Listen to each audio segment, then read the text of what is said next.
I personally admire this person because of his wisdom.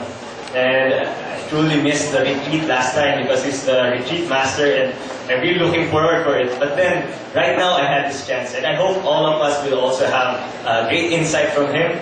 And let's ask the Lord that we will really absorb all that he wants to tell us right now for tonight. Okay, without further ado, let's introduce Brother Raoul. The topic this evening is entitled, Is There Somebody Up There? Now, I'd like to at least situate at least this topic. When I was preparing for it and thinking about what to do this evening, I thought this might not be an appropriate thing to talk about at the end of a busy week. I know that if you're a young professional, the most essential part of your body that's used up for a whole week is your brain, di ba? And you think a lot, you analyze a lot of problems. And then I realized that this evening, because of the topic, I would have you think again.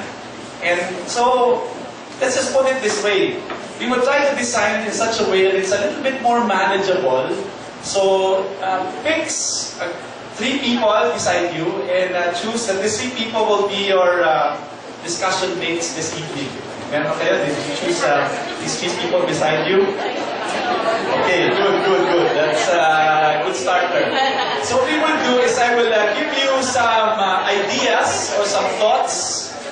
Then after that, after giving you some thoughts, we will have a discussion, and then hopefully in the discussion, we can also come up with questions. And imagine, as best as you could, that this is a nice coffee shop, and that you are, which is, looks like a semi-decent coffee shop, but it's a coffee shop, and we have decided to talk about something that is very important, and that is God, and the existence of God. The question that was given to me when the title was given to me is this: is there somebody up there? And of course, this question is a question that is related to the idea of many people ask today this question: does God exist? Is it right for us to believe in a God? Now, I think many of you know that I teach theology in the Ateneo, and I thought at some point, because I was teaching in a Catholic school, that I could rest and relax, because most likely we'll just talk about God and people will be so easy to convince because they already believe in God. And I think some of you heard me tell stories of the shocking realization that in a Catholic school like the Ateneo, or maybe in other schools, Catholic schools, it's not out of the question that I would meet a student who finally would admit to me and tell me, all my life I've been forced to believe in a God. Finally, I've experienced the freedom to choose for myself. And I've made a choice that there is no God. So, it's a very important question. Now, I'd like to at least situate ourselves and give a sort of an introduction to encourage you to open your minds. And of course, this topic is something that you could actually read on your own. I got many of these insights from 2 websites, so you can actually do your own research and sort of enjoy it some more maybe in your spare time.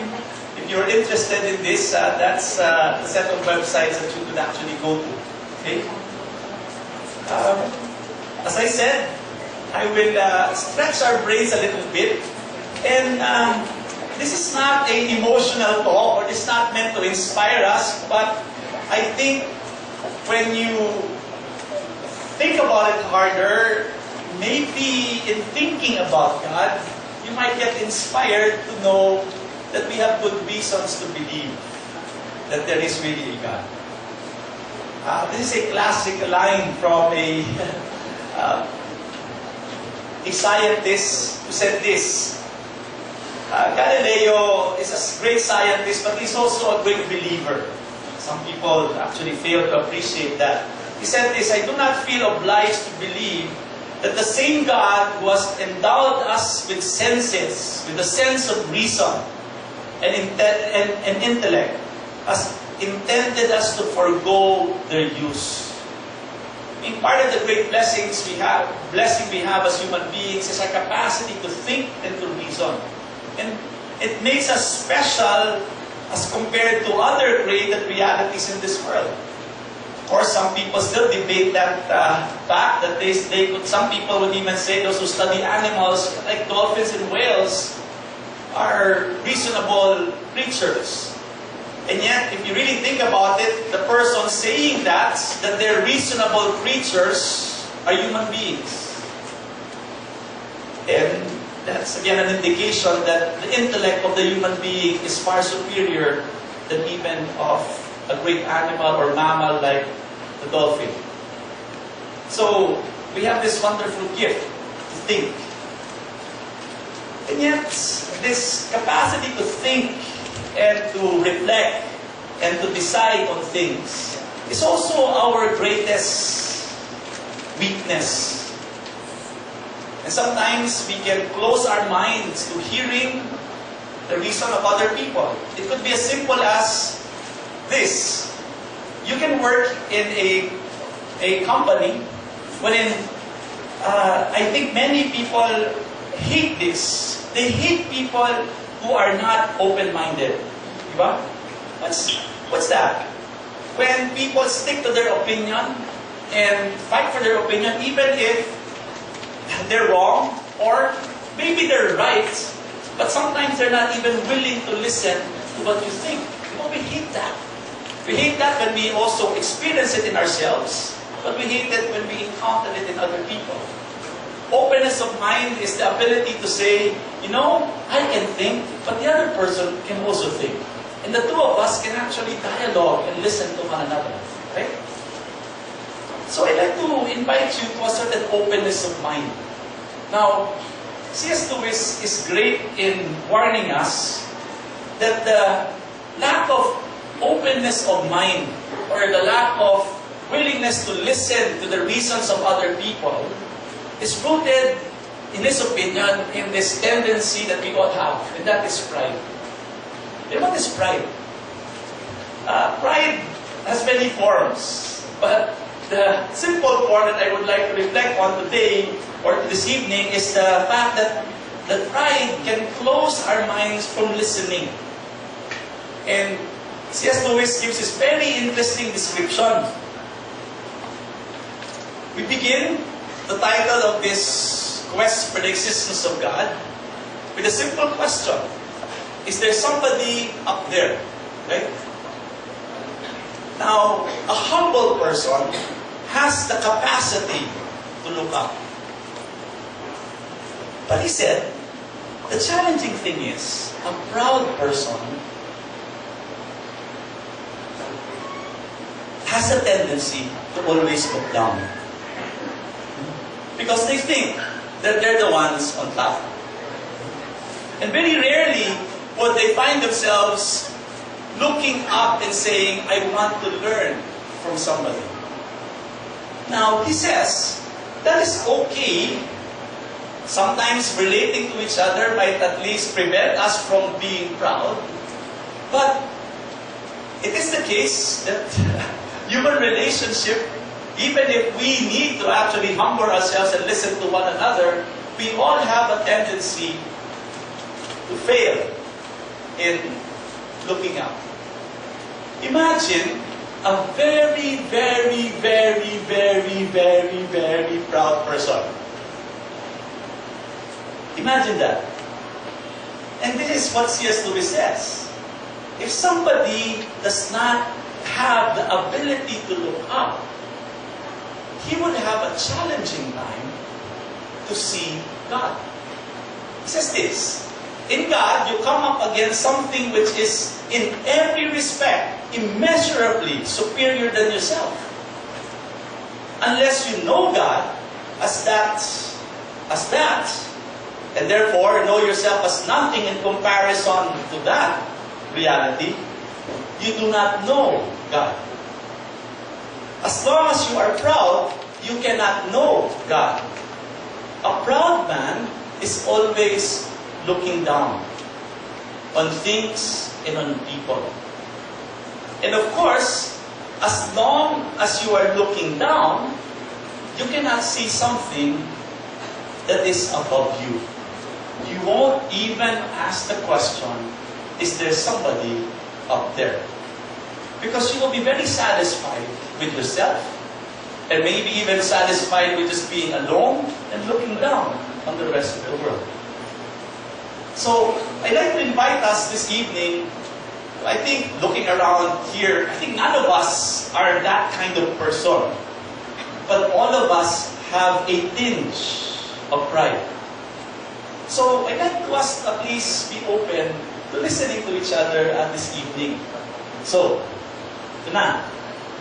I will, of course, I'm speaking in English as best as I could because I know that there are a number of you who cannot speak Tagalog. And even those who can speak Tagalog find it difficult to understand Tagalog. So I will speak in English. Let me begin by at least tickling your brains and at least opening the floor to understanding something very basic. Because we're trying to prove the existence of God. And I would have you think. Okay? And if we are thinking this evening, I would like to at least clear the ground to what we will try to achieve. Again, bear with me. It is a little bit technical, but hopefully in a few minutes we can have some kind of discussion that will open our hearts to at least thinking about this question. Is there really somebody up there? So of course, I'm presuming that I'm speaking to people who are open-minded, who have the ability to at least look up and say, yeah, of course, I'm willing to look up. There are ways of proving certain things, if something is true. And this is from a philosopher's name is Peter Crave, who says, before we even prove the existence of God, I'd like to at least explain to you some 5 reasons we give each other, or 5 questions we ask ourselves when we try to understand what it means to prove the existence of God. And these are basic, human, commonsensical things. First question you ask, does something exist? Is it true? Does something exist? Is it real? Okay. Of course, if something exists and it's real, it is possible to know this reality, right? If it's just something imaginary, then you cannot know it. Now, is it possible for something to exist and yet you do not know it? Yes, right? Yes. There is a place somewhere out there that, I've been there, but I've never been there. So it exists, but I do not know it. Some people immediately jump the gun and prevent people from even talking about God, because the moment they say, hey, come on, why would we even talk about the existence of God? There are some people in this world who do not believe He exists. Now, can't I safely say to that person telling me, hey, come on, there are those who don't believe in God, therefore, maybe He does not exist. What if I could just patiently tell him, maybe He exists, but these people do not know. Right? So, already the second question. First, does something exist? Second, can we know it exists? Now, of course, when we say we know it exists, and somebody tells us, oh, is it really true? Does it really exist? You have to give reasons why you say that this reality exists, right? Tell me. As simple as a statement like this, there is a person out there that loves me. Oh, really? Yeah. If I'm a girl, just imagine I'm a girl, I would tell my friend, yes, because I have a boyfriend. And your friend would say, really? Look at this text message. Isn't that a proof that I have a boyfriend? Now, again, I think you're laughing, but it's true. The second question that you need to ask if you know, or the third question you need to ask is this. One, does it exist? Do you know it? And second, third, do you have reasons to give? Now, when you begin giving reasons to what you believe in, the next thing that you have to ask yourself is this. What kind of reason am I giving? Am I giving proofs?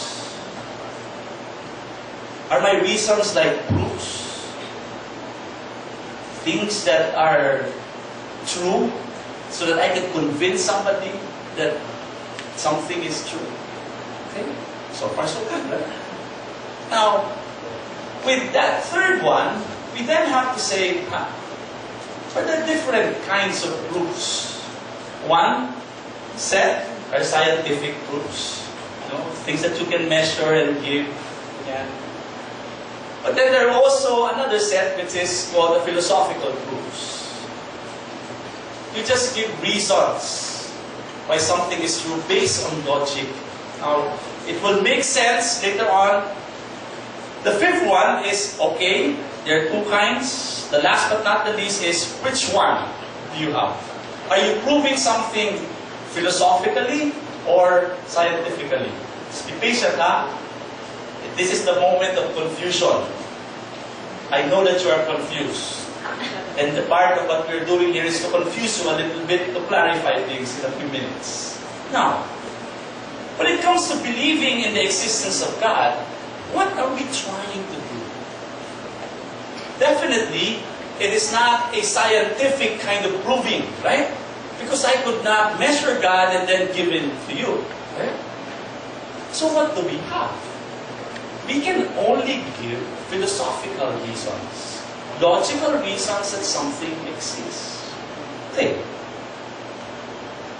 We're standing in this building. What floor is this? Is this the ground floor? Oh, there's some kind of building here, right? Now, in this building, I think it's very possible for me to tell you that most of the buildings here in Makati are designed to withstand, I think, based on my knowledge, an earthquake that's magnitude 8. So be confident. The buildings here are designed to withstand an earthquake that would be magnitude 8. I'm giving you a statement. Now, when I give you some reasons why I know that, what will I give you? I will give you philosophical reasons. What are philosophical reasons? Philosophical reasons are this. I will tell you, hey, you know what? I know for sure. Really? How sure are you? And 100%? And not actually 100% exactly, but high probability. Really? Why? First, I know the architect who made this, and I met the engineer, and they gave me some materials that they use to build this building. And based on those reasons, I am confident that this building will not collapse. That's philosophical reasoning. It's not scientific in the sense that it is not 100% sure. Why? Because the only way it could be sure is this. I don't believe you. We need an earthquake that's magnitude 8 to know if that statement is true. Huh? You need an earthquake that is magnitude 8 for you to believe me? Of course, we don't do that. All we do is give some reasons why we believe something is true. Okay? Okay, let's test our brains. Let's go to the person that's beside us and begin thinking about this a little bit. Sorry ha, pinag-isip ko kayo. But in a few minutes, I will explain something about the existence of God. Pick a person, again, the 3 people that you are comfortable with. So far, so good. Tell them, am I willing to believe in the reasons for the existence of God? Am I proud of that? But talk to each other and just talk first. Am I open to listening to the existence of God? Do I have questions about that? the existence of God, or I've just accepted it. Okay? The simple question is this: are you willing to think about the existence of God? Yes or no? If it's yes, explain. If it's no, also be open to your friends. Okay? Okay. And are you willing to accept that God exists? Yes or no? Okay? I'll give you around 2-3 minutes to do this, and then we will proceed with a few things here.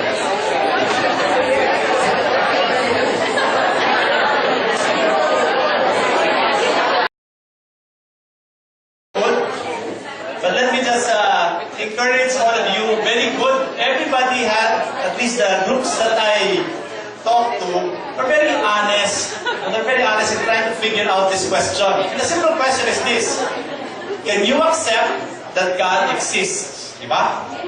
Then, yes or no? Many people here, of course, said yes. But the difficult thing that they found was this. Because there's a second question, diba? Why did you say yes? A number of people said this: well, yes, because I've experienced Him. I've experienced Him. I know from experience that He exists. Very good. Very good sort of rational, very good thing to say. It's rational in the sense that you've experienced this reality in your life. Okay? But then it's only one person, at least one group, was able to at least give me some reasons why they believe. Let me go back to my analogy. I just told you, diba? Hey, this building won't collapse at a magnitude 8 earthquake. Now, if somebody confronted me with that, you accepted that? Yes. And why do you believe it? Because I've experienced it. The stability of this building is so real, and I've experienced it. Right? Of course, we're laughing a little bit here, but it might be good enough, right? But isn't it also logical to at least give a few reasons why you believe in what you believe in? The person that you might be talking to would still say, but that's not 100% sure because there's not an earthquake yet. Exactly the point. All I'm giving you is some logical reasons why I believe in what I believe in. I could not show you that reality 100%, right? That building not collapsing at 8 magnitude, I could not show it to you. But I could give you reasons. I think we should, as Christians and as believers, also find a way to add to what we say when we say we've experienced God. Because there are some good reasons why we believe there is a God. Going back to Galileo, it is not an accident that we have a mind to understand. Because our minds can understand, we can help people who are asking questions of understanding. Will this building really stand? Can you give me some reasons why you believe? Well, it's good to know that we believers in a God, although even if we know these reasons, people are not fully convinced oftentimes, and yet we need to say a few things. Now, I don't have time. Again, this is an example of what you could possibly do. I will just give you 2 sets of arguments on the existence of God. And these 2 are simple ones, and you could do some more research about it. It's 2 sets of arguments to give additional reasons to, hey, I experienced God. Listen to me. You can add 2. What they call the intelligent design arguments or reasons. And also the argument according to goodness. I might not have time to explain both, but at least we'll work on the first. Okay? I'll try again. This is a summarized version. You can read the fuller version of this based on the reference that I give you. Let's begin with the intelligent design argument. It's just a title of this set of arguments. It's just a title. You can Google this, intelligent design argument on God. And you'll have so many examples there in the internet. So let me just explain it to you simply. Well, the argument goes like this. Fundamental reason or fundamental logic is if there is a design, there is a designer. Right? When you happen to be walking Makati and you appreciate these beautiful buildings, you cannot say to yourself, wow, these buildings came together by accident. No, I think you all know by logic that seeing beautiful buildings like this, you will be looking for the architect, the one who designed this set of buildings, right? Now, a simple way of pushing this, now our question is not about the architect. Our question is about God. Yeah. The architect is a designer. The one he designed are the buildings around us. If we see a building that's wonderfully designed, we look for an architect, right? Now, a lot of scientists, by the way, it is the case that physicists, scientists who deal with the concrete realities, a number of them are becoming more and more believers in the reality of God. And the simple point is this. When you study the world and you see the beauty around us and the complexity of the world around us, and even not only the beauty of the world around us, but us, the human being, people are confronted with this. If you see a building, you look for an architect. If you see the design of a building, then you look for a designer.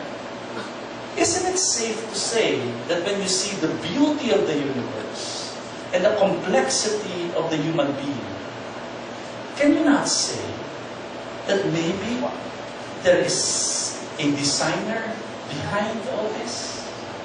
That this could not have come together by accident? That this beautiful reality is here because there is a reality behind it.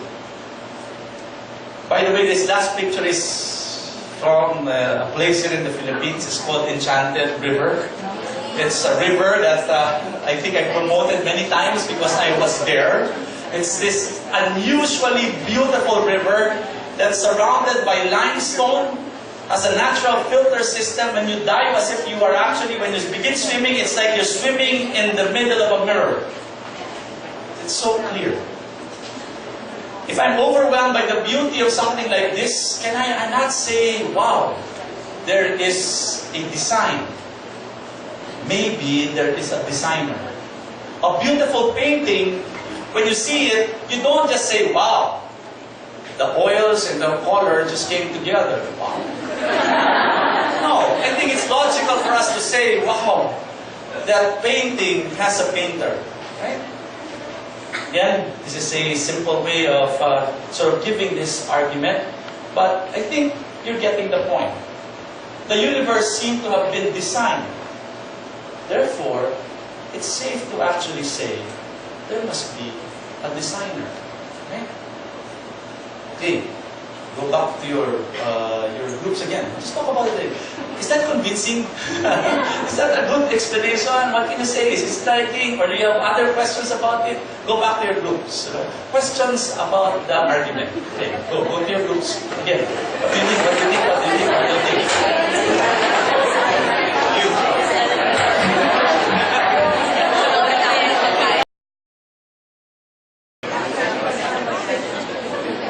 Wow. A few questions. Is it very convincing, or maybe there are also other questions about the argument? Nag-enjoy ba kayo kahit na ganyan? Sige, na. Yes, please. That's right. It's an intellectual activity. Very good point. Very good point. I was talking to one group here, and they said, okay, I can actually say I believe in the existence of God because it's so logical. Okay? It's so logical. Oh, it's so logical. But I've not experienced this God. Wow. That's a loaded question. Loaded sort of comment. And I said, check. That's very good. There are things that you can actually just know about, and that's it. Nice remote control, right? You can know about this by just buying the manual. Right? But this reality is a reality you can never have a relationship with. Okay? I mean, maybe you could, but it won't answer back. Right? But when somebody says, I know God, but I've not experienced Him, they're making a good conclusion about the reality that they are facing, that they face, and that they are thinking about. My name is Raoul Roncal. You can Google me, and you can find out things about me, which I just blurted out one time among my students. And I said, what if they really Google me? What happens? So I Googled myself, just to be sure. And you can know a lot of things about yourself through Google. And sometimes scary things. But anyway. But it's possible for my students to know facts about me. Right? But to have some kind of friendship is also a kind of knowing. Right? God is a reality we can have a relationship with. And this proving His existence is just the first step. Now let me move to the second set of reasons, because this second set of reasons is related to that fact that this God wants to have a relationship with us. And this is the basic idea that one of the great evidences to the existence of God is the reality of human goodness. And I'm talking about moral goodness. There is such a thing as good in terms of human action and things we do to each other and the way we live. There's such a thing as good. Now, one of the great minds, of course, one of the main authors that I use in explaining this is C.S. Lewis. And he was an atheist for quite a bit of time. And then he realized one of the best evidence we have of the existence of God is not only the universe around us, but us. And what's about us that's so unique? Well, that is our ability to recognize what is good. He said this, there is a real law which none of us made, but which we find pressing on us. What's that law? There is such a thing as right and wrong. The moment one of you would say, there is no right and wrong, well, you're just starting to tell me that I am wrong. So there is a right and wrong. But I'm talking about something more concrete here. Anybody here who's worked in an office would know that there is such a thing as right behavior and bad behavior, right? We know it. We know it when we experience it in others, but we also know it in ourselves. I should have done that. That is good, but that is bad. And I did what's bad. Now C.S. Lewis was very surprised. He said, you know what? Yes, there is this goodness. I know what is good. And he said, if I know what is good, then let me investigate this. Let me look at it. But then since he was a non-believer, he did not want to believe in God, he said, okay, let me think about this hard.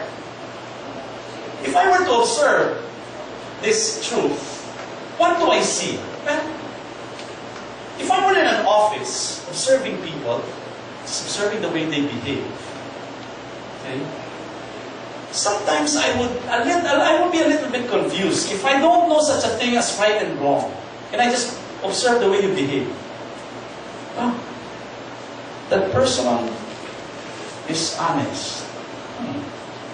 Or let me analyze it. Oh, no. That person gives the extra food to his friend. That other person does not give the extra food to the friend. If I just observe the way we behave, I might not think there's such a thing as good and bad, right? I'm observing you. Just the way it is. Some people give, sometimes don't. And it's just the way it is. People behave differently, right? So we could stop there. There is no such thing as good and bad. Because no, people do it differently. But then, C.S. Lewis then said, wait a minute. If I were just given a chance to observe the way people behave, then I could not find out, just from observing them, if there is such a thing as good and bad. But then, wait a minute. The light bulb moment for him was this. But I don't have to observe them. I am a human being. I can actually test the way I experience good and bad. Because I am a human being. And immediately he realized, just by seeing himself, that he knows that there is such a thing as good and bad. No matter what he does, he cannot avoid knowing that he has a sense of what is good. He says this, I find that I do not exist on my own, that I am under a law, that somebody or something wants me to behave in a certain way. I do not, of course, think that if I could get inside a stone or a tree, I would know what's happening in a tree. No. I'm not so sure about that. But one thing I'm sure of. If I look at myself, I have a sense of what's right and wrong. When I see two old people holding hands in McDonald's and seemingly loving each other as they look at each other and serve each other, a part of me is inspired. And I say, wow, that is good. And C.S. Lewis said to himself, when he was analyzing this, where did this come from? This sense of what is good. He immediately realized it could not have come from us only. Because he realized, for him, sometimes he's bad, sometimes he's good. Right? So he said, doing good is not instinctual. It's not automatic. Sometimes the good is even the harder thing to do. Right? And where did I get that idea? That to sacrifice this burger that I want to eat and share it with somebody who is hungry is the better thing to do.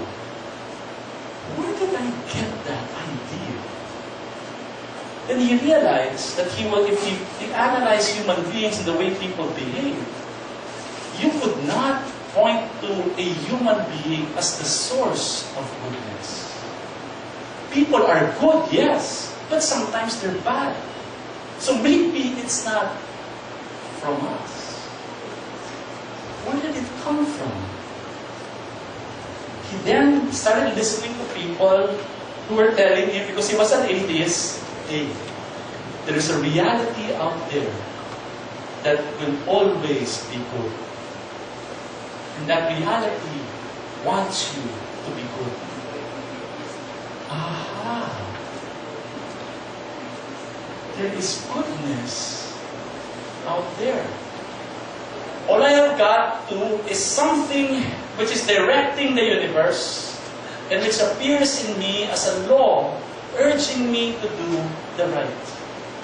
There seems to be a reality, not forcing me, definitely, because I have a choice to do what's good and what's bad, and yet there is a part of me that recognizes the good.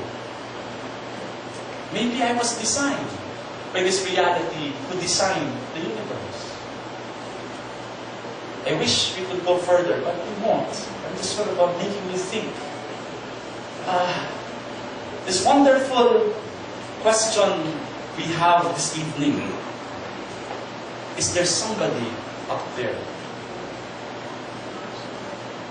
Why do we look up? Often we look up because we don't like what's down here. Right? When do you look up and look to God? Often when you are not satisfied with what's happening in your life.